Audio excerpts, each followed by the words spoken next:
One was blinded as a boy, raised by the streets, and he became Daredevil. The other was born with perfect aim, raised on violence, and he became Bullseye. Two deadly lives, one brutal rivalry. Who are Daredevil and Bullseye? We're about to find out in this video.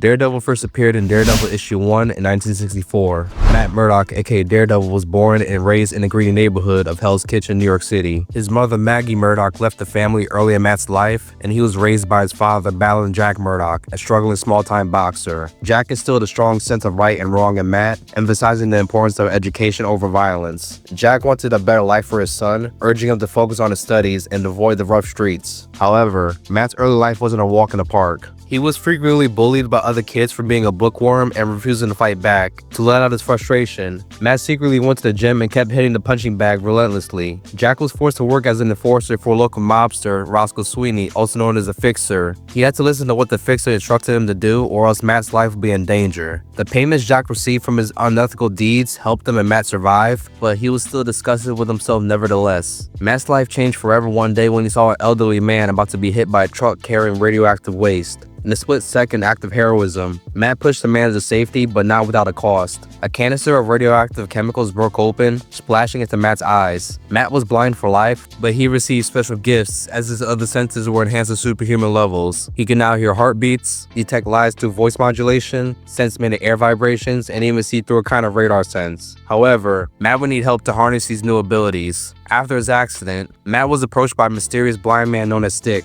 Stick was a member of a secretive warrior group known as the Chaste, who were longtime enemies of the ancient evil organization called the Hand, a mystical ninja cult bent on spreading corruption and mayhem. Stick secretly trained and taught Matt to hone his senses, turning his disability into an advantage. He trained him in martial arts, stealth, balance, and control, shaping Matt into a living weapon. However, Stick saw emotions as a weakness. He was emotionally distant and harsh. He kept pushing Matt toward discipline at the cost of emotional attachment. Leading up to Jack Murdock's death, the Fixer would be a major influence in Jack's boxing career as he had fights rigged to boost it without Jack knowing about it. This arrangement would take a dark turn when the Fixer wanted Jack to throw an upcoming fight, but during a boxing match, Matt was in the audience and Jack wanted to make his son proud, so he won the fight, going against what the Fixer instructed him to do. This costed Jack's life as the Fixer's henchmen ganged up on him, beat, and shot him to death. This led to Matt wanting to seek vengeance. He hunted down anybody he could find that linked back to the Fixer until he found him. He tried to escape Matt, but he would quickly catch up to him into the subway station. The Fixer was freaking out so much that he gave himself a heart attack. He died on the spot, leaving Matt with one member left of the crew that was involved in Jack Murdock's death. Matt found him in a brothel. The women in there tried to gang up on Matt while he tried to attack the last member of the Fixer's crew until he accidentally pushed one of the women out of the window. Matt ran out as he panicked, thinking he ended the woman's life, and tried to go to the location where he and Stick usually meet up at. When he got there, Stick was nowhere to be found. He abandoned Matt due to him thinking Matt was too emotional and not ready for what he trained him to be. 1 year later, Matt attends Columbia University to pursue his law degree. He met and became roommates with his soon-to-be best friend and partner Franklin Nelson.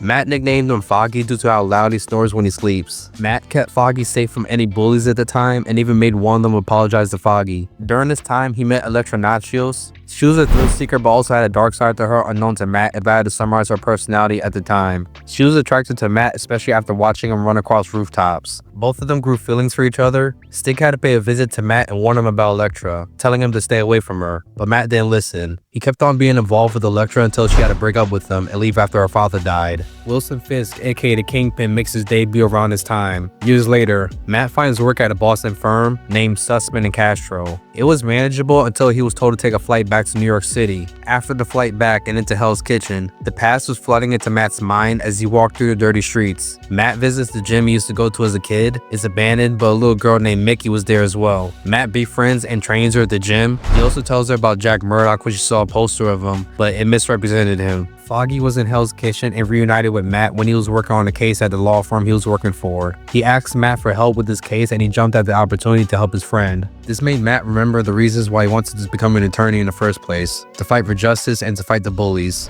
During this time, Mickey got kidnapped by the Kingpin's men. The firm Matt worked for eventually called him, telling him to take a flight back to Boston. He said his goodbyes to Foggy and wanted to say goodbye to Mickey before heading to the airport, but all he found was Mickey's hat. Matt automatically knew something was wrong. He knew Mickey loved her hat to the point she she wrote a name and an address on it. He went on the hunt wearing his first and iconic black outfit you guys and girls saw in the Daredevil show on Netflix back then. Matt tracked Mickey all the way down to a warehouse where other children were kept locked up and guarded by Kingpin's men. Matt took down most of the guys and caught up to Mickey, who's being held by one of Kingpin's top guys named Larks. Matt told him to let Mickey go as he didn't want to end his life, but Larks took the shot anyway. Matt deflected the bullet and it ricocheted back into the center of Lark's forehead, instantly ending his life. Mickey was saved and Matt received a call from his boss the next morning telling him that he was fired for not returning to Boston in time. Matt didn't care, laughed it off, and met up with Foggy to talk to him about creating their own law firm in Hell's Kitchen named Nelson and Murdock. Matt made up his mind to stay in Hell's Kitchen and become his guardian as Daredevil.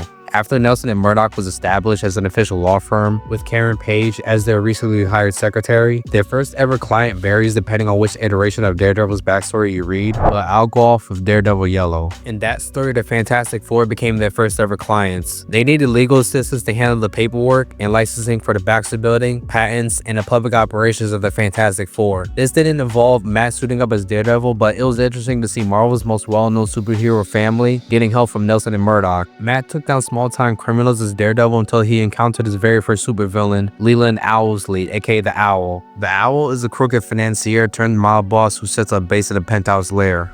Karen got captured by the Owl. Daredevil eventually saved her and stopped him from committing any more crimes. Afterwards, Daredevil has encountered and stopped many supervillains such as the Purple Man, Gladiator, Mr. Fear, Stiltman, and even Electro. But as far as his main villains that reappear the most, especially in some of the most well-known Daredevil storylines, we all know it was Kingpin, Bullseye, and the Hand that really made a mark on him. In Daredevil issue 168, Elektra's first official appearance, she re-enters Matt's life, but she has fully embraced her darker nature. Now working as a hired assassin, she's no longer the girl Matt once knew. Despite this, the romance between them still shows signs of lingering, especially after Matt saves her from danger and she realizes he's Daredevil. This is during Frank Miller's iconic run on Daredevil, and things intensify when the Kingpin makes a dramatic return. Daredevil and Kingpin first crossed paths during a power vacuum in New York as rival gangs fight for control. This vacuum forms after Fisk leaves the city and the criminal underworld behind to settle down with Vanessa. However, his attempt at a peaceful life is shattered when one of his former lieutenants tries to lure him back by kidnapping Vanessa. Forced to act, Fisk returns as the Kingpin to reclaim his throne in the criminal underworld and rescue her. Meanwhile, Daredevil is trying to maintain order, which eventually leads to his first direct confrontation with Kingpin. Though Matt tries to stop him from regaining control,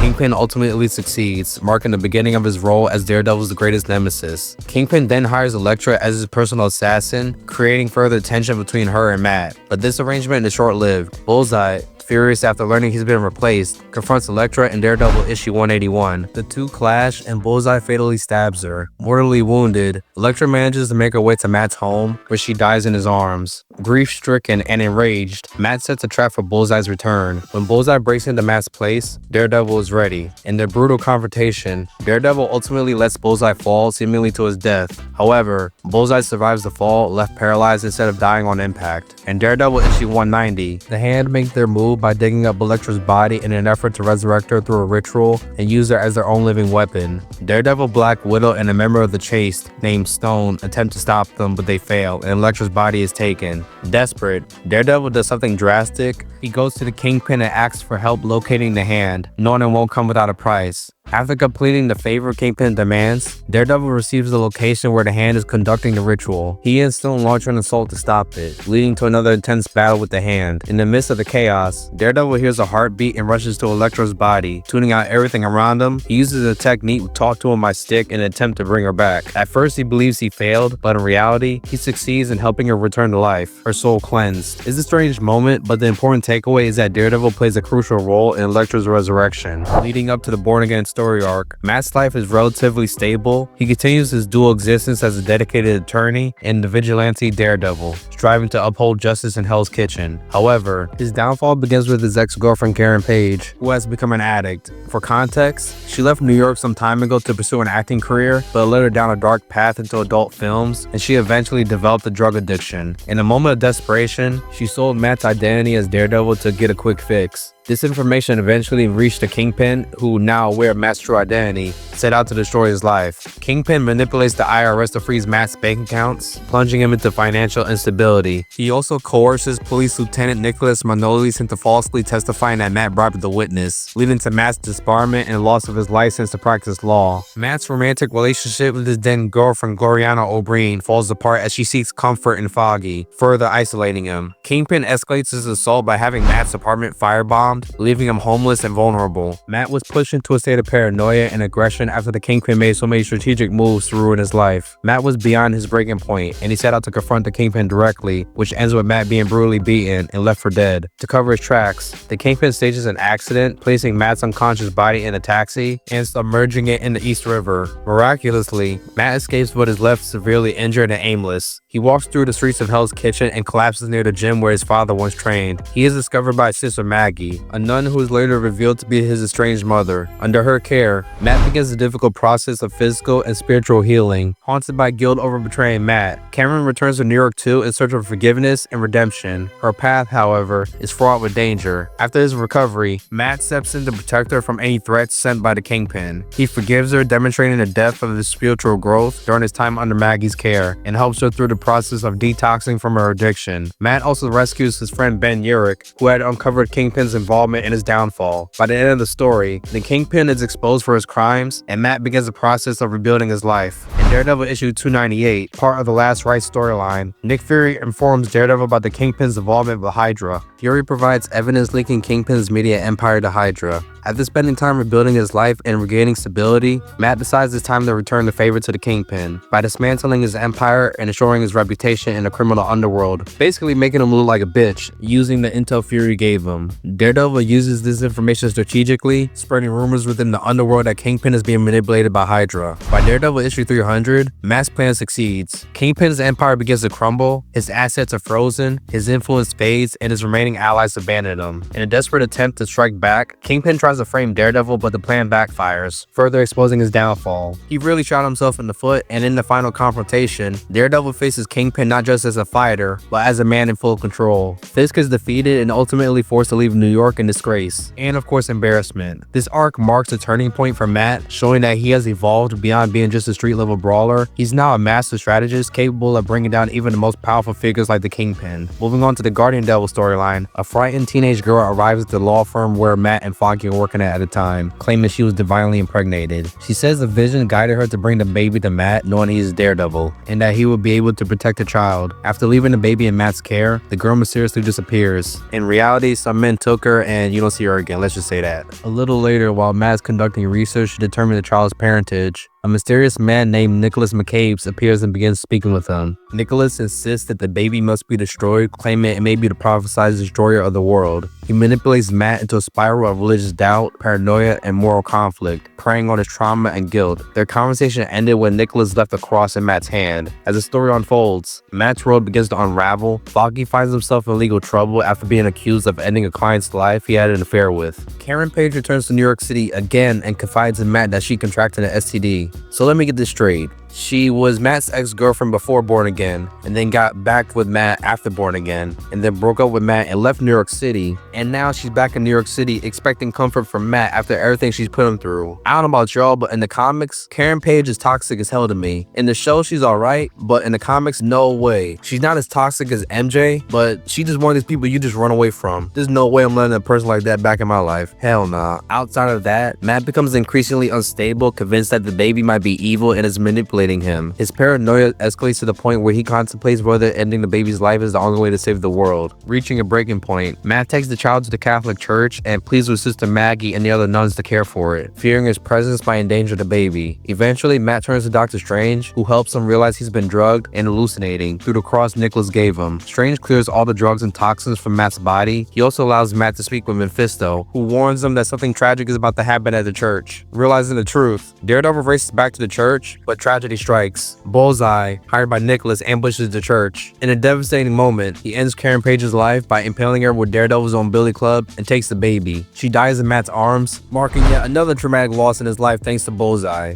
Fueled by grief and rage, Daredevil quickly tracks down Nicholas and discovers he's actually Quentin Beck, aka Mysterio in disguise. Mysterio reveals that he's dying of terminal cancer and wanted to go out with a masterpiece, and he paid the Kingpin for everything he knew about Daredevil, including his secret identity. Beck confesses to everything, including hiring Bullseye, framing Foggy, drugging Matt, staging the virgin birth and prophecy, and even lying to Karen about having an STD. His ultimate plan was to shatter Daredevil spiritually and mentally before dying. Mysterio admits he couldn't attempt something like this with Spider-Man, who's too experienced to fall for his illusions after their many battles in the past. But Daredevil, that's a different story. Burdened by trauma and inner conflict, was the perfect target. After his confession, Mysterio hopes Daredevil will end his life in a fit of rage, but Matt refuses. Instead, he tells Mysterio that despite everything, he still failed. Enraged and without another escape, Mysterio takes his own life with a gunshot to the head, ending all the drama in this arc. Though the pain remains, things slowly begin to improve after Karen's funeral. Foggy is cleared of all charges. Matt names the baby Karen after saving her from Mysterio and bringing her to St. Vincent's Hospital so she could be up for adoption. The Nelson and Murdock law firm is later restored thanks to a life insurance policy Karen left behind for Matt. What stands out to me the most during his time of recovery was a reflective moment Daredevil has with Spider-Man on the bridge where Gwen Stacy died. Instead of giving advice or trying to fix anything, Spider-Man simply shares his sympathy and pain, drawing from his own experience losing Gwen Stacy. He acknowledges Matt's grief and reminds him that beneath the masks, they're still human, capable of love, loss, and heartbreak. Spider-Man lets Daredevil vent to him, and when Daredevil asks Spider-Man one thing that makes sense after everything Mysterio put him through, Spider-Man responded that he saved the baby girl, bringing Daredevil back to reality. It's a rare moment of vulnerability between the two heroes, and then reminding Matt that he's not alone. Spider-Man gives him the first emotional anchor he needs to begin healing. Both Spider-Man and Daredevil lost loved ones to one of their most dangerous villains. You know what? It's crazy, I just thought about this. Green Goblin was responsible for Gwen's death, but Bullseye takes the cake by taking away two of Daredevil's love interests. On top of that, both of these villains ended up in the Thunderbolts and Dark Avengers. I'm just saying, if this was real life, these lunatics would not be breathing, especially Bullseye. What's that saying? If you get me once, shame on you, but if you get me twice, shame on me. Oh hell nah, similar to what I said in the Bullseye origin video, if I was Daredevil, Bullseye would be gone. Ain't no way you're gonna get me a third time. After hearing about Karen Page's death, Kingpin tried to use Echo to destroy Daredevil by making her think Daredevil was responsible for her father's death, even though it wasn't true. It didn't work out for Fisk, and Echo shot him after she found out he lied to her. But Kingpin would survive. He just ended up blind for a few months. Daredevil would soon have another face-off against Fisk after he sent Typhoid Mary and Bullseye after him. After Fisk was defeated and sent to Rikers Island prison, Daredevil became the new Kingpin of Hell's Kitchen and prevented crime from happening in Hell's Kitchen during this time. But we can't forget that this is Daredevil we're talking about. Even though he overcame all this, his mental state was rapidly going down. This would take its course later. Remember that, especially leading up to the Shadowland story arc. Let's move on to what Matt was up to during Marvel Civil War event. And spoiler alert, it wasn't sunshine and rainbows. At this point, Matt Murdock has been arrested by the FBI and sent to Rikers Island. This stemmed from events in Daredevil Volume 2, where his identity as Daredevil was exposed in the media, leading to a series of legal battles. Instead of confirming or denying the allegations, Matt chose to be incarcerated, spending just over a month in Rikers. It was a dangerous situation, like a cop sent to prison, surrounded by inmates looking for revenge. Sure enough, trouble came quickly. Hammerhead arranged for inmates who held grudges against Matt to attack him, especially since he didn't buy into the news about Daredevil still being active on the outside. But as always, Matt held his own. Meanwhile, Danny Rand, aka Iron Fist, donned a Daredevil costume to keep up appearances and confuse the public and authorities, buying time to protect Matt's secret identity. Things took a dark turn when Foggy visited Matt in prison and seemingly had his life taken shortly after. Matt was devastated. He could hear Foggy struggling and believed he died. Frank Castle, aka the Punisher, heard about Matt being locked up and deliberately got himself arrested to check in on him. Frank mostly stayed on the sidelines until a full-blown prison break erupted. During the chaos, Matt stopped both Kingpin and Bullseye from escaping. Then he went to meet up with Frank so they could escape Rikers together. Once free, Matt tracked down the man impersonating Daredevil only to discover it was Iron Fist helping protect his secret identity. Now that's a loyal friend right there. If you have that type of friend or friends in real life, you better make sure you keep them close to you, no joke. You don't know how rare it is to find a friend like that in real life. But anyways, with Danny holding things down in New York, Matt traveled to Europe to uncover who was truly behind everything. It was there that he discovered Vanessa Fisk was pulling the strings from behind the scenes. She had orchestrated the entire plot, faking Foggy's death, hiring Iron Fist to pose as Daredevil, and getting both Matt and Fisk locked up,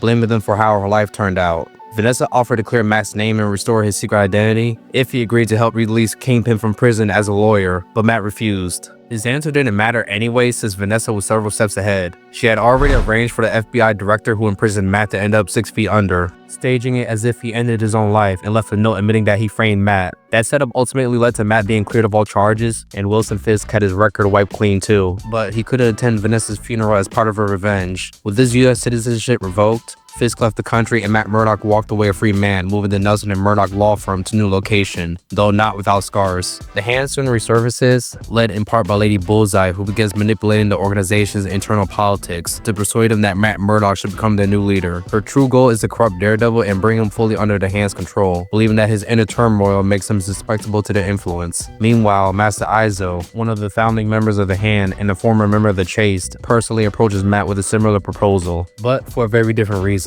Exile believes the only way to purify or ultimately destroy the Hand is for someone truly righteous to take control from within, and he sees Matt as the ideal candidate. While Lady Bullseye seeks to drag Matt down into darkness, Exile wants to elevate him, albeit through morally greater manipulation. To further their plans, Lady Bullseye and the Hand orchestrate a brutal attack not only on Daredevil but also target Wilson Fisk, who is living a peaceful new life in Spain. They slaughtered the woman he loves and her children, effectively pulling him back into his old life and pushing him toward revenge. Instead of falling into the Hand's trap, Fisk returns to New York and forms a temporary alliance with Daredevil to take down Lady Bullseye and the Hand. Foggy, disapproving of Matt's collaboration with Fisk, ends up firing him from the law firm. However, the alliance doesn't last long. Fisk secretly intends to seize control of the Hand himself and ultimately betrays Matt. The arc culminates in a final confrontation between Daredevil, Kingpin, and Lady Bullseye. Daredevil defeats both of them and, in a shocking decision, accepts leadership of the Hand, but on his own terms. He declares that the Hand must cut all ties with Kingpin and Lady Bullseye, believing he can reshape the organization into a force for justice. As an act of retaliation and manipulation, Wilson Fisk sends Lady Bullseye to assassinate 2 of Norman Osborn's key associates.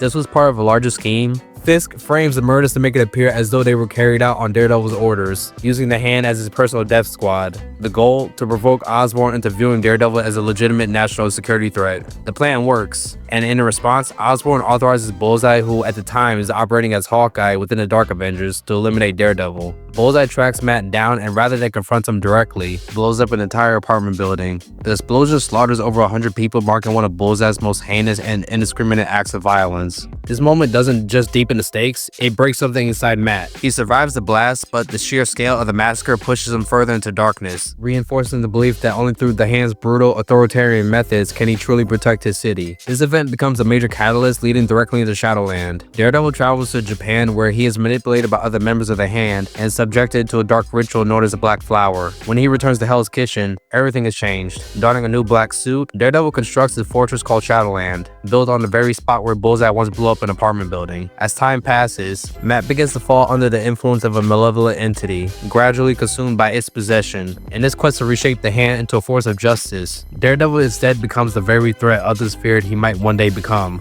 Bullseye resurfaces and confronts Daredevil. In response, Daredevil orders his Hand ninjas to attack, but Bullseye cuts through every one of them with brutal precision. Eventually, Daredevil steps in and the two face off in a vicious battle. The fight ends with Daredevil breaking both of Bullseye's arms and then impaling him with his own sai, mirroring the iconic pose Bullseye struck when he impaled Elektra with her own sai years ago. The street-level heroes such as Spider-Man, Iron Fist, Luke Cage, Misty Knight, Shang-Chi, etc. were shocked, conflicted, and eventually united trying to talk some sense into Daredevil, but it didn't go well. Kingpin summoned Ghost Rider in an attempt to stop Daredevil in the Hand, believing he had been betrayed by the very heroes he once called friends. Daredevil ordered the Hand to attack them. The heroes were quickly overwhelmed until the Punisher arrived, blasting his way into Shadowland and creating a path for their escape. The following day, while the heroes regrouped and tried to make sense of Daredevil's behavior, Master Exile appears and revealed the terrifying truth. Matt had been possessed by the Beast of the Hand, a demonic entity that was corrupting his soul and driving him deeper into darkness. Elektra returned to aid the heroes in their mission to break into Shadowland, not only to free Matt from the Beast's grip, but also to stop him from resurrecting Bullseye as a weapon of the Hand. Wolverine joined the fight as well, which is unsurprising given his long and bloody history with both ninjas and cults. Eventually, the heroes confronted Daredevil in a final desperate showdown, trying to pull him back from the brink of darkness, but Matt was too far gone. He no longer even identified himself as Matt Murdock.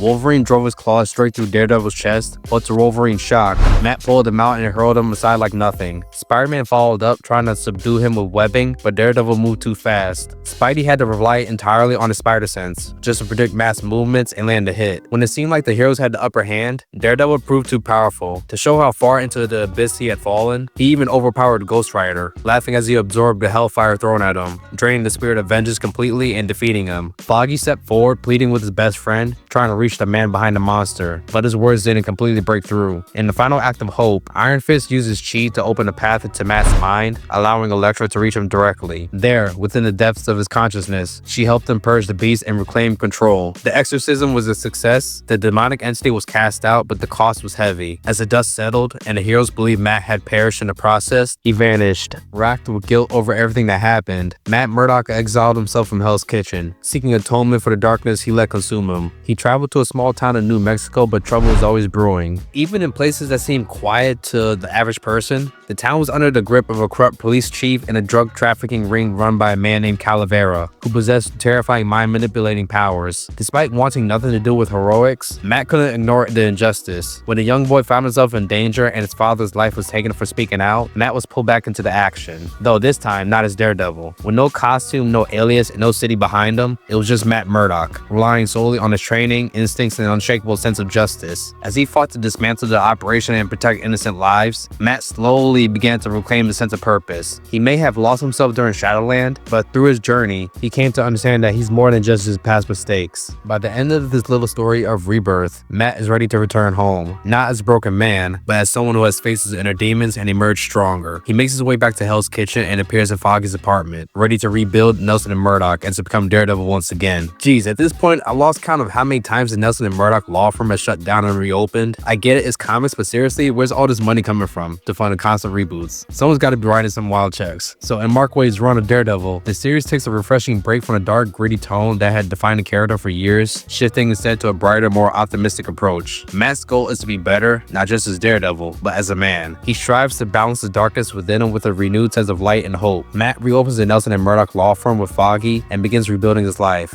However, his identity as Daredevil remains a lingering issue. Having been publicly exposed in previous runs, rather than denied outright, Matt cleverly leans into the ambiguity, using humor, misdirection, and charm to confuse the public and maintain a degree of plausible deniability. As a lawyer, Matt continues to fight for justice, often taking on small but meaningful cases that other firms overlook, cases involving people who have nowhere else to turn. Kirsten McDuffie is introduced as the new assistant district attorney in Hell's Kitchen, smart, confident, and quick-witted. Knowing how Matt is with getting girls, he dates her, and boy, she is a freak. She plays along with the rumors surrounding Matt's identity, often teasing him in public and leaning into the ongoing mystery. In one memorable and cheeky scene, she lifts her shirt to reveal a bra that says "You are Daredevil," causing Matt to break his pencil and thinking to himself, "Damn, this is hot." Imagine in the next panel, Matt just crashes out and says, "F it, we gonna do it right here on his desk. Foggy ain't gonna be here for the next few hours." If I could just dab Matt up through the comic page, I would. Do your business, no one will blame you. Alongside all this, Daredevil comes into possession of the Omega Drive, which is a device made from unstable molecules. It's actually the same material that makes up the Fantastic Four suits, if you guys and girls didn't know that. The Omega Drive is capable of storing vast amounts of encrypted data and contains sensitive information on several powerful criminal organizations, including Hydra, AIM, and Black Spectre, making Daredevil a major target. Spider-Man enters the picture in two separate team-ups. The first happens when Black Cat is framed, and both Matt and Peter work together to clear her name. Once the situation is resolved, things take an unexpected turn. Daredevil and Black Cat start making out. It's a little awkward from my point of view considering her romantic history with Spider-Man, and we even get a hilarious panel of Peter watching them kiss, casually remarking that this is the moment his villain origin story begins. It's messed up, but undeniably funny in classic Spidey fashion. The second team-up is part of the Omega Effect crossover, which includes Daredevil, Spider-Man, and the Punisher. The three heroes devise a plan to draw the crime syndicates out by using Daredevil as bait. He wears a decoy Omega Drive while they prepare for an all-out assault. When the villains strike, the heroes must fight to hold them off while deciding what to do with the actual Omega Drive. In the end, Matt leaks just enough of his contents to the press to destabilize the syndicates without compromising innocent lives, and gets rid of it due to it being too dangerous to have. Afterwards, Matt and Foggy's friendship goes through turbulence, and no Daredevil run would be complete without it, especially when Foggy is diagnosed with cancer, a devastating blow that deeply affects them both. On top of everything else, the rumor about Matt being Daredevil had gotten completely out of hand. It was affecting him professionally, legally, and socially. No matter how hard he tried to play it off, eventually Matt decided to stop dancing around it and publicly confirmed that he was Daredevil. It was his own way of owning the truth and taking control of the narrative. After that, he relocated to San Francisco for a while. A few minor story beats played out during this period. Most notably, it was revealed that Foggy was still alive. Not a huge shock, but still a relief. Matt also faced off against the Purple Man, who had sinister plans to involving his own children, kids who had inherited parts of his mind control abilities. Matt managed to stop them and save the children, and in return, the purple children erased the public's memory of Matt revealing his identity as Daredevil. It was their way of showing gratitude for what he had done for them. Sometime after returning to New York City, Matt starts wearing a black Daredevil suit and takes on a new protege, Samuel Shung, aka Blind Spot, a young, undocumented immigrant with an invisibility suit of his own design. During this time, new villains begin to surface, including one of the most twisted Daredevil has ever faced, Muse. Muse is a terrifying art-obsessed inhuman who targets heroes, cops, vigilantes, and even other Inhumans. He ends the lives of his victims and uses their bodies and blood to create grotesque art installations, public displays designed to shock, disturb, and provoke. This guy is seriously deranged and a sick bastard. In one of his most brutal acts, Muse gouges out Blind Spot's eyes, leaving him permanently scarred and shaking Matt to his core. Enraged by what happened to his protege, Matt goes all out to hunt Muse down and stop him. Muse's horrifying actions aren't just another case, they're deeply personal, and they push Matt further into the shadows of justice. In Daredevil Born Again, Muse is shown to be one of the main reasons Matt puts the suit back on, and the way they portray him really captures how much of a threat he is. He doesn't seem to be an Inhuman unlike his counterpart in the comics, but at least they got his character down at the MCU. In later issues, Matt goes through a near-death experience after being hit by a truck. The rest of the Defenders such as Luke Cage, Jessica Jones, and of course Danny tried to help Matt get back on his feet, but he still wasn't all there even after he gained the ability to walk again. He tried to go back out as Daredevil, but he couldn't stay focused while he was in costume. He ended up taking a man's life accidentally while he was trying to stop him and the other robbers from robbing the store. Matt was in disbelief of what he did when he heard about it and how the man died. According to the doctor Daredevil tried to interrogate, the man died due to a blood clot in his head after receiving head trauma from the fight. A detective named Colt North comes into the picture and he's assigned to bring Daredevil in for manslaughter. Daredevil gets confronted by North and tries to escape, but North shot him, leaving Daredevil to bleed out. Daredevil got away from them and went to a clothing store for a quick disguise. The disguise didn't last as soon as North saw through it after he noticed Daredevil's red boots. Daredevil was soon surrounded by cops. All they could do was have a fist fight with North, and he got his ass whooped disrespectfully. He got thrown onto the hood of a cop car and got handcuffed. The Punisher came in and saved them from getting arrested. Matt soon woke up in the Punisher's hideout where Frank tells him that he's finally seen the light after he crossed the line. Frank had a man tied to a chair and at gunpoint. Turns out he works for the Owl. Matt couldn't do anything at the moment but convinced Frank to let him live. This next part really got me shaking my head as Frank did let the guy go, but this man being one of the most dumbest people ever tried to grab a rifle and shoot Frank. Yeah, sure, let me know how that turns out. Oh wait, Frank shot him in the head, freaking stupid. Matt was furious and broke free from his restraints. What followed was an intense clash between Daredevil and the Punisher. The fight quickly turned one-sided once Matt dual-wielded pistols, firing shots directly at Frank, one to the chest and another to the neck. The next shot wasn't fatal, but it was clear Frank had lost. With the guns still aimed at him, Matt delivered a powerful explanation on why he doesn't use firearms. And honestly, it makes perfect sense. Think about it. Matt is a master martial artist with insane agility, near perfect reflexes, and a deep understanding of human anatomy. Combine that with his radar sense, and he's basically a walking weapon. If he chose to cross that line, the damage he could inflict would easily surpass Frank's body count. The way he puts it down makes you realize if Daredevil ever went full lethal, it would be pure chaos. Personally, I think that body count would be double what Frank's racked up. Afterwards, Daredevil left Frank tied up for the cops to pick him up, and he went to stop the Owl's operation. Matt didn't last in the fight, and the rest of the Defenders came in to help out, to stop Owl's henchmen and to get him out of there. Matt wakes up in a room with Luke, Jessica, and Danny watching over him, expecting them to take him into custody for accidentally taking that man's life. Matt is surprised when they made it clear that they're not there to arrest him. They're there because they care. The trio opens up to him, each revealing that they too have accidentally taken a life in the past. In their line of work, sometimes tragedy happens, and the only way to move forward is to accept it, learn from it, and strive to be better. Their message isn't about judgment, it's about stopping Matt from tearing himself apart with guilt. They know what it's like to carry that kind of weight, and they're trying to pull him back from the edge before he loses himself completely. They urge him to take care of his mental state before returning to the streets. But Matt, being Matt, can't sit still. He heads back out almost immediately, only to return home and find Spider-Man waiting for him. And honestly, this is the confrontation I've been waiting for. Spider-Man, usually the quip slinging comic relief, is dead serious here. His presence, his tone, and the weight of what he's about to say carries real emotional gravity. It's a rare, raw moment between two of Marvel's grounded heroes, and it hits harder because of how much respect they have for each other. What follows isn't just a conversation, it's a reckoning. Spider-Man heard about what Daredevil's been up to, including the man's death, fighting the cops, and the Defenders rescuing him from the Owl's men. Spider-Man knows Daredevil is a mess, arrest and came to Matt's place to tell him that he's done being Daredevil. He's also spreading the word that if him or any other hero see Daredevil outside, they will stop him. Matt admits that Spider-Man is right, unmasked himself, and gave his mask to Spider-Man, saying that he couldn't do it anymore. This marks the moment Daredevil died, that Spider-Man leaves Matt alone in his place. However, this doesn't last. As long as Daredevil's making Marvel money, he's not going anywhere. Let's be honest about that. Matt did spend some time as a civilian, but he'll get back out there sooner than later, just without the Daredevil name.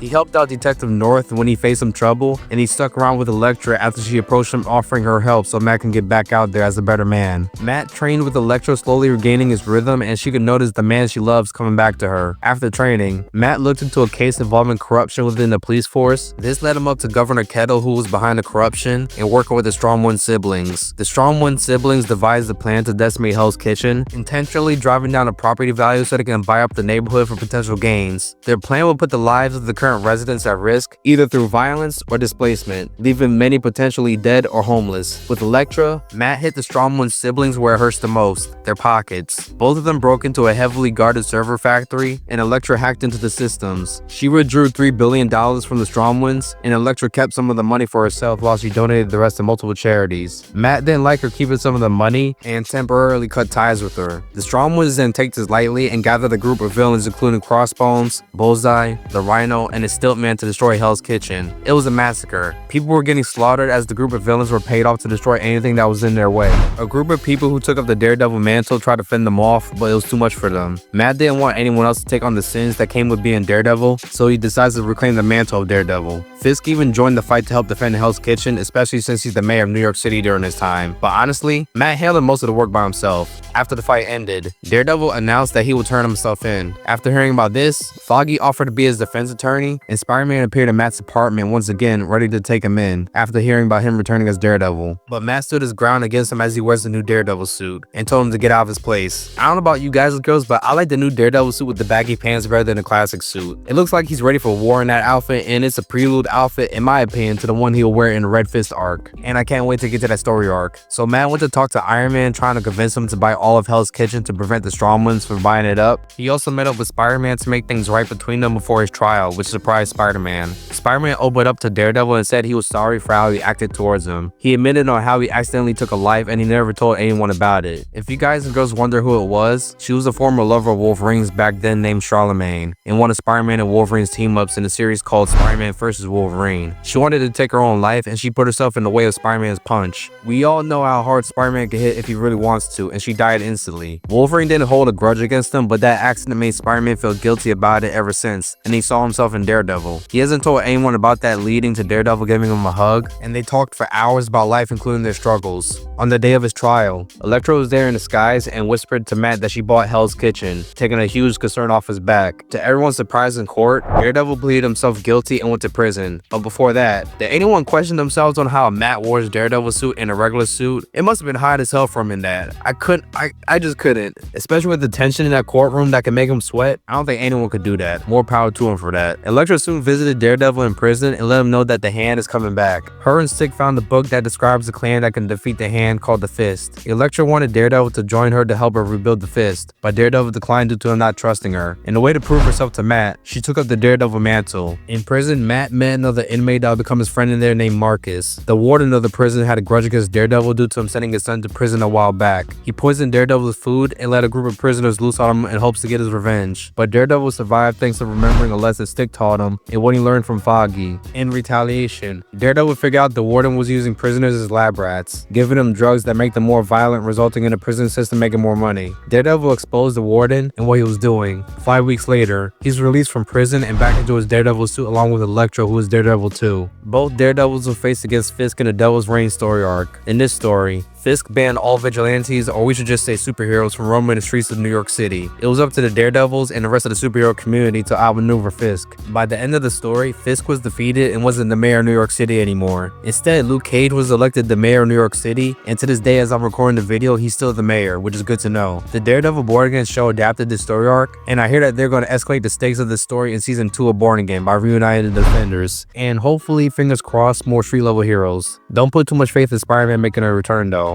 In fact, keep all this with a grain of salt. It's still just rumors, we don't know for sure. I have more faith in the Defenders making a return. Still exciting though. But let's move on to Matt leaving New York City afterwards to join Elektra and stick in establishing the Fist to fight off the Hand and the Punisher, who recently became their leader. Surprisingly enough, Matt brought Cole and Foggy with him and they flew to the base of the Fist. The Fist required a king and queen to lead them. That's where Matt and Elektra come in. Both of them had to do a ritual to become husband and wife, as well as the king and queen of the Fist. After they completed it, they were officially, or I should say spiritually, married. The next move was to recruit more potential members of the Fist. Daredevil infiltrated a maximum security prison called the Myrmidon to break criminals out and recruit them. John Walker, aka US Agent, came into the scene to stop what Daredevil was doing and mentioned on how he was right with God, leading to one of Matt's coldest lines ever, with him responding, "If you were, he wouldn't have sent the devil." All while he shuts off the lights. All you can see is his red eyes right before they fight. That panel was dope. You know, I looked into and read Chip Zdarsky's run with Batman 2. Man, I think he's one of my favorite storytellers, along with Jonathan Hickman, Scott Snyder, and Frank Miller. This man cooked in this run. The fight resulted in Daredevil easily whooping US Agent's ass, and to add to the disrespect, he also took his shield. Iron Man and Captain America reviewed the footage of what happened later on, and from their perspective, it looked very bad. Elektra was also seen on camera seemingly taking out the president. What they didn't know, however, was that it wasn't actually the real president. The Hand had been using his body for their own sinister purposes, manipulating events from behind the scenes. The Avengers, unaware of the truth, saw just enough to justify action. From their point of view, this was a serious breach, and it gave them enough reason to start organizing against Daredevil and Elektra, setting the stage and teasing a major Avengers vs Daredevil conflict down the line. The Punisher and the Hand was also ready for their assault on Daredevil and the Fist. The battle soon started when the Punisher arrived with the Dragon and the Hand. Daredevil and the Fist responded by fighting back. Matt had a one-on-one fight with Frank. Both of them were buffed, enhancing their abilities. Matt was buffed with the magic of the Fist, while Frank was buffed with the abilities as the Beast of the Hand, increasing the stakes of the fight. Like before Zdarsky's run, Daredevil came out as the winner of the fight, but the Fist was losing in numbers compared to the Hand, forcing them to retreat. After Matt woke up, he saw many members of the Fist were injured, but Matt didn't seem satisfied. He still wanted to fight the Hand and destroy them permanently. This led to a disagreement with Cole, resulting in him wanting to leave the Fist, along with a few other members. The Stromwinds, who has been after Matt and Elektra since they stole billions of dollars from them, eventually called, telling Matt that their next obstacle is on their way. All of a sudden, canisters filled with gas known as Resid fell from an aircraft. Resid is a drug that the warden experimented on the prisoners with, making them violent back when Matt was in prison earlier in Zdarsky's run. Resid had the same effect on everyone exposed to it at the Fist hideout. If that wasn't enough, the Avengers found Daredevil and the Fist, and they started an all-out attack on them. Matt tried to get Foggy somewhere safe, but a huge twist is revealed, as Foggy and Stick were already dead. The Hand was using their bodies to spy on Matt and Elektra. The real Foggy died during the Devil's Reign story arc. As far as when Stick died, I'm gonna be honest, I didn't research that far into that since this video is based on Matt, but if any of you guys and girls know how and when Stick died, type it down in the comment section below. The real Foggy and Stick were down in hell. Matt was shocked, but he couldn't stay like that for long, as the Avengers, including Spider-Man, Captain America, and Iron Man, landed on the battlefield. While everyone else is fighting each other, Daredevil is fighting Spider-Man by himself. Even with his enhanced abilities of the Fist, Daredevil still questioned if he was a match for Spider-Man in a straight-up fight. Spider-Man is too strong, fast, and durable for Daredevil to defeat. And if anybody wonders if Daredevil can beat Spider-Man in a fight, Daredevil questioning himself on that alone answers your question. Like, there's no way he can beat Spider-Man. The only way Daredevil had to quote-unquote beat Spider-Man in this occasion is to use his own webbing against him so he can have enough time to escape. An avalanche soon started, forcing the Avengers to save what they can before they get caught up in it. Elektra was captured along with a few others, and Matt escaped. In the next few weeks, Matt stayed over at Cole's place and was in a depressed state until Cole called him out, told him to get back out there and fix everything. Matt did just that and suited up in preparation for his final confrontation with the Stromwinds. Daredevil threatened the Stromwinds to release Elektra and the others, and then he went to Japan right after to finish the prophecy the Book of the Fist mentioned by going to hell to defeat the Beast of the Hand and save Foggy. Matt reunited with Blindspot, who was there because of what Stick told him. Blindspot pointed Matt to the entrance to hell. After ending his own life and going into hell, Matt saw his dad, Matt Murdock, and they walked deeper into hell. On the way down the stairs, there's a clean transition from Matt's red suit to a white Daredevil suit. I'm guessing the suit symbolizes Matt's faith, and I thought the suit with baggy pants was an improvement, but the color change on top of it makes it a step up in my opinion. I just wish this suit lasted longer though. The art in these issues give it justice. If you guys and girls want to check it out, it's Daredevil issue 12 and 13 of this run. By the time Matt confronted the Beast of the Hand, it's revealed revealed that the sister of the Beast took the appearance of Jack Murdock. She was the evil entity behind the Fist, and her sinister motive was to use Daredevil and the Fist to defeat the Beast and take his place. This made Matt have a moment of disbelief, but he quickly came to his senses. He freed Foggy, Stick, the President, and the rest of the world leaders from Hell. Matt also fought and defeated the Beast, but he was also trapped in Hell. Sometime later, Matt did come back with amnesia and he became a priest. But we all know Daredevil's gonna come back like always. So let's move on to his skills and abilities. So Matt is a master martial artist in various fighting styles like boxing, ninjutsu, jujitsu, judo, etc. He has peak agility and acrobatics. He's in peak human conditioning, including strength, speed, stamina, durability, reflexes, and even has a higher than average pain tolerance, which is not surprising to be honest, after what he's been through in the comics and in the Netflix show and Born Again. He's also an expert in stealth. He has detective skills. He's an expert lawyer. He has heightened senses, including touch, smell, taste, and hearing. And we can't forget about the radar sense, which is an echolocation-like ability that gives Matt a 360-degree awareness of everything around him, like a mental sonar map. It makes up for his lack of sight in incredible ways, even letting him quote-unquote see in pitch darkness. As far as his weapons, there's his signature billy clubs, which is a custom multi-purpose weapon. It acts as a baton, grappling hook, cable, and nunchaku. As far as his weaknesses, his heightened senses are a double-edged sword when he's exposed to loud noises, intense smells, or sudden bursts of light disrupting his radar sense. He tends to internalize blame, punish himself, and push people away, leading to isolation and recklessness. Matt's also really stubborn and refuses help at times, resulting in him going through burnout and or having an emotional breakdown. And the last thing for his weaknesses is being a lawyer, and Daredevil can often put Matt in legal and ethical conflict with himself. Moving on to nerd facts. In Superior Iron Man issues 1 through 4, Daredevil didn't agree with Tony's Extremis 3.0 app due to it being an addiction to anyone exposed to it in Los Angeles. To add salt to the wound, the people addicted to the app had to pay $99 a day, or we might as well just say $100 a day to keep it simple, for its services including getting rid of any physical flaws each user of the app has. Daredevil confronted Tony about it, but it didn't go well as Tony was bonded to the armor he had at the time. It was a very cool armor too, as it acted like a symbiote bonded to Tony's body. Master no chance and Tony knocked him out with ease. When Matt woke up, Tony was sitting in front of him and wanted to see the look on Matt's face as soon as he realized his vision was restored with Extremis, and tried to leave a deal out on the table for him if he cooperated. But Matt didn't want what Tony was offering if it was going to cost him his morality. Matt's vision was temporary and he spent his last moments of it trying to take a look at Foggy's face for the first time before it goes back to his radar sense. Afterwards, Matt wasn't done with Tony and tried to confront him once again, but he ended up losing again and trapped in Tony's armor. In order to prevent another confrontation,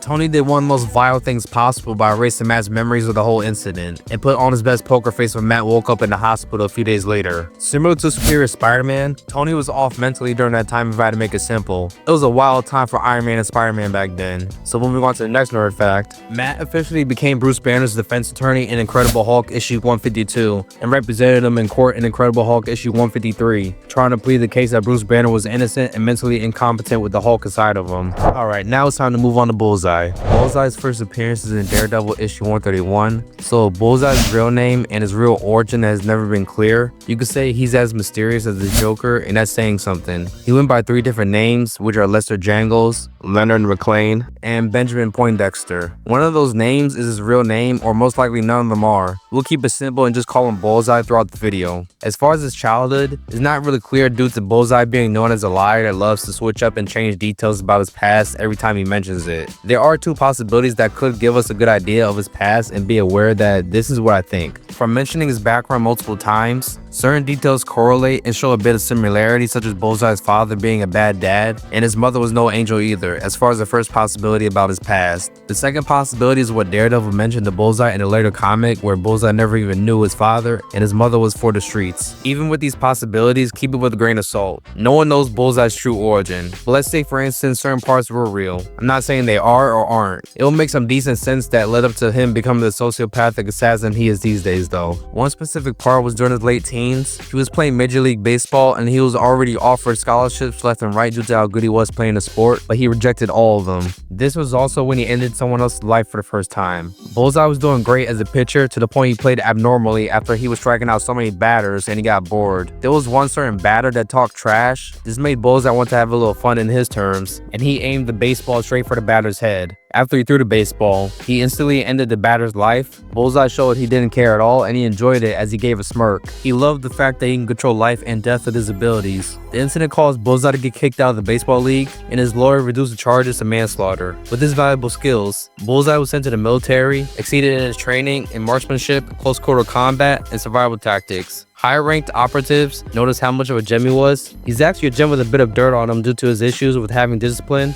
but he was still shipped to Nicaragua anyway. This is where he crossed paths with the Punisher. They fought each other and he held his own against the Punisher, giving him a challenge. Bullseye was lucky enough to escape him by the time the fight ended. Bullseye soon abandoned the military, went to New York, and he eventually got his iconic black and white costume as he wanted to be an assassin. He also worked under Wilson Fisk, aka the Kingpin. Now, I'm gonna move on to what we all know is concrete in the comics, starting with his first meeting with Daredevil. Once again, just remember that what we went over in his past could be or isn't entirely true. I'm going over what I think his past could be that I just pieced together. It's all still up in the air what his true origin is, like the Joker's true origin. Alright, since that's out of the way, Bullseye was trying to make a name for himself in the city as a hired assassin, and started off by getting the attention of Daredevil by throwing a grenade right in front of him while he was swinging in Hell's Kitchen. This stunned Daredevil and caused him to fall into an alley where him and Bullseye would meet for the first time. Bullseye wanted to make an example out of Daredevil by fighting him with the audience, so he let Daredevil follow him to a circus. Daredevil had trouble fighting him due to his senses not being as accurate as you would like after that grenade explosion, which led to Bullseye getting away. But once Daredevil's senses were fully recovered, he called up to Bullseye right before he was about to take the life of a wealthy person who he threatened to get 100,000 from, and defeated him in their second encounter. This marked the foundation of Bullseye becoming Daredevil's arch nemesis. Sometime later, he was having hallucinations and headaches due to an undiagnosed brain tumor, and went on a crime spree, ending the lives of multiple people as his hallucinations caused him to believe that everybody he came across was Daredevil. Bullseye wanted to fight him so badly because he believed if he could beat Daredevil, he could regain his sanity. When they faced each other once again, Daredevil ended up being the winner, and it deepened the hatred Bullseye had for him. Later on, he had surgery and his brain tumor was removed. The Corps had to release him due to the possibility that the brain tumor was the main reason Bullseye was insane, but that wasn't the case. He went right back into committing crimes while working on the Kingpin, and you guessed it, he got his ass whooped by Daredevil again. At this point, after Bullseye found a way to escape custody again, even he knew his reputation as an assassin was in the crapper. He wanted to get some respect back, especially after getting his ass whooped by Daredevil more than twice. He soon found out Elektra took his place as Kingpin's assassin and replaced him. This didn't go well with Bullseye, and it resulted in him confronting Elektra about this in Daredevil issue 181. If people still think Bullseye is a joke, try to look up real quick how skilled Elektra is in the comics. That would tell you how deadly he is, besides him being some guy that can use any object as a weapon, as he took Elektra's life on the spot by besting her in combat and stabbing her with her own sai. Bullseye got hands, and this moment ended up becoming one of his most iconic moments in his career. Bullseye, while in disguise, followed Elektra as she was bleeding out and saw her die in Matt's arms at his doorstep. Then he followed Matt to the morgue to confirm his suspicions that Matt Murdock and Daredevil were the same person. Bullseye was on point, as he could tell Matt figured out he was close by. Matt jumped as soon as he heard Bullseye's voice, confirming Bullseye's suspicions. Bullseye took this info and went to tell Kingpin, but Kingpin didn't believe him and thought Bullseye was a bit crazy. That's understandable considering Bullseye is a bit insane, plus who would expect a blind man to be an agile crime fighter at face value? He should have thought about this ahead of time by coming in with proof. With Kingpin not convinced Matt Murdock was Daredevil, Bullseye broke into Matt's home to try to end Matt's life, but a trap was already set as Matt was waiting for him in the dark as Daredevil. They fought across multiple rooftops until they were on a wire where Daredevil held Bullseye's arm. At this point, Daredevil was beyond depressed and angry, so he let Bullseye fall to his death. Bullseye ended up surviving the fall, but his spine would be shattered, paralyzing him. He couldn't move his arms, legs, or even talk. The only thing he could do was hate Daredevil more and more, while he laid in his bed vowing that he would return to get his revenge one day, no matter how long it would take for him to recover. Daredevil would meet up with Bullseye sooner than expected as he was going through the motions. He says Elektra's death wasn't what brought him there, but you could tell it's part of what's influencing his depression. What brought him there involved one of his cases that involved a little boy, and he wanted Bullseye to listen on what happened in that case. I gotta say, Frank Miller was cooking with Daredevil back then, but this issue stands out to me more as Daredevil had a gun and wanted to play roulette with Bullseye. I love how this issue goes over Daredevil's psyche with what happened to the little boy and him self-reflecting on his life, specifically the influence Matt's father had on him. All of this and more, Daredevil is venting to Bullseye while Bullseye couldn't do anything about it too, with him being paralyzed. Then, come to find out, the gun was never overloaded by the end of the story. If you guys and girls want to read it yourself, it's Daredevil issue 191. It's personally one of my favorite Daredevil moments. It's something about a hero venting to his arch nemesis, or they both are venting to each other, that makes the story so effing good to me. It's the fact that the hero and or the villain take a moment and are brought back down to earth to face the reality on whatever situation is going on. A good reminder that not every story is as simple as the hero beats the bad guy and that's it. No, it's more than that, and it breeds more character development no matter which side of the spectrum it is. You're reminded on why each party do what they do and what drives them to keep going. Plus, it's relatable, making readers understand who they're reading about on a deeper level. But enough about me going through that moment. A Japanese crime lord named Lord Darkwind eventually paid a visit to Bullseye and offered him the ability to move his body once again by giving him adamantium to fuse the pieces of his spine back together during experimental surgery in Japan. Bullseye accepted it, and with the adamantium, his durability skyrocketed, making him more of a threat than before. Lord Darkwind did want Bullseye to work under him as an assassin, but that wasn't gonna happen. As soon as Bullseye got his rhythm back, he traveled right back to New York City and went to Kingpin so he can get his old job back as his top assassin. But things didn't change, as Kingpin still wanted Bullseye to destroy Daredevil to prove himself. Both of them would soon fight it out, but it'll be slightly different this time, with Daredevil at a disadvantage as one of his arms were broken, and Bullseye had the upper hand on him. Bullseye had a gun aimed at Daredevil's head, but he decided not to pull the trigger. And yes, you guys and girls could say this is pure plot armor, or it's pretty good storytelling, as Bullseye remembered the time Daredevil had a gun and played roulette with him when he was paralyzed. Bullseye admitted that he felt like trash due to the fact Daredevil didn't end his life then and just walked away. It gave him the impression that he just wasn't worth it anymore after everything he's done to him. He flipped it on Daredevil and started walking away, knowing that it would bother him, and let him know that every time he ends someone's life, he'll make sure Daredevil hears about it and regret not ending his life when he had the chance to. This infuriated Daredevil, and we get the typical part where the hero's about to end his arch nemesis permanently, but it doesn't happen as he's talked out of it, or he remembers a lesson he learned in the past. During the time Matt had amnesia and forgot he was Daredevil, Bullseye came up with a plan to dress up as Daredevil in an effort to ruin Daredevil's reputation by embarking on a crime spree. He was a good actor, as he was mimicking Daredevil's fighting style and mannerisms to convincingly deceive the public and law enforcement. Matt soon confronted Bullseye while he was dressed up in Bullseye's iconic suit. It was a complete reversal, and he defeats Bullseye. Matt reclaimed his mantle and restored his sense of purpose. In a Daredevil story arc named Guardian Devil, Bullseye would make another return when he was hired by a man who was later to be revealed as Mysterio to kidnap a baby that was one of the main keys of the storyline. He gave Daredevil another scar for life by taking Karen Page's life when he shielded Daredevil from one of his billy clubs Bullseye threw. That's another love interest of Daredevil that Bullseye took from him. At this point, if this was real life, this man would be 6 feet under a long time ago. There's no way a man like Bullseye would still be walking around after all the things he's done. Bullseye is definitely Daredevil's version of the Joker. Fast forward to his time in the Thunderbolts. Bullseye was recruited into a new iteration of the team led by Norman Osborn after the Civil War event happened. Bullseye was a loose cannon until he got humbled a bit by a character named American Eagle. I'd say he gave Bullseye a worse ass whooping than Daredevil ever did due to him having superhuman strength. To make the ass whooping even worse, Bullseye had nanites within his body, and it activated when Moonstone thought he went rogue after stabbing 2 military soldiers in the head. He was electrocuted and took extreme head trauma by American Eagle right after, paralyzing him to the point he couldn't speak again. But unlike before, this was only temporary and he was out of action for a little bit. Bullseye continues his role within Norman Osborn's team of Thunderbolts during the Secret Invasion storyline. The Thunderbolts confront the Skrull invasion with Bullseye's lethal skills proving useful during the alien threat. He used a missile launcher to take down a Skrull posing as Yellow Jacket by firing a rocket through its eye. After the Skrull invasion was stopped, Osborn resigned from the leadership of the Thunderbolts and orchestrates the elimination of Songbird. Moonstone, Bullseye, and Venom attempt to assassinate Songbird, but Swordsman helps her escape. A bit later, Bullseye witnessed Swordsman confront Osborn, resulting in Osborn taking Swordsman's life. Osborn soon informs the Dark Avengers, and Bullseye joins the new team as Hawkeye. He pretended to be a hero while secretly indulging in his psychopathic tendencies. The Dark Avengers didn't do anything that important, but Bullseye did do a couple things. The last one is gruesome and downright petty in my opinion, such as lethally shooting Morgan Le Fay even though she resurrected anyway with an army of demons for the team to have a tough time with, ending the life of a pilot in a rogue Hulkbuster armor, ending a woman's life right after he rescued her because he felt some type of way by her remarks. Bullseye had to destroy a news helicopter in an effort to get rid of any evidence of him taking that woman's life.